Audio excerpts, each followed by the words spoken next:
U saopštenju Ministarstva zdravlja se navodi da će građani pri prelasku granice dobiti zdravstveno upozorenje u kome će biti upoznati sa svim obavezama koje su dužni da ispune. Prvi korak koji bi građani trebalo da preduzmu pri povratku u zemlju je test samoprocene na COVID-19 koji je dostupan na internet adresi e-zdravlje.gov.rs.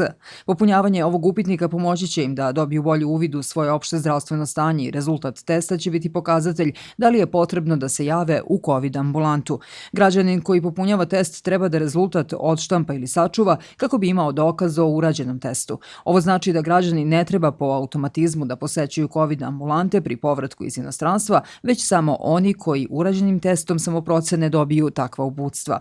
Period posebnog zdravstvenog nadzora traje 10 dana, tako da 10. dana od povratka iz inostranstva građani koji pri prvom testu nisu dobili uputstvo za odlazak u COVID ambulantu treba da još jednom urade test samoprocene na COVID-19. Ukoliko rezultati tada pokažu da nema opasnosti od infekcije, posebni zdravstveni nadzor za njih prestaje da važi. Građani koji nisu u mogućnosti da ispune online upitnik treba da telefonom pozovu institut ili Zavod za javno zdravlje u svom gradu ili opštini i dobit će sva neophodna uputstva.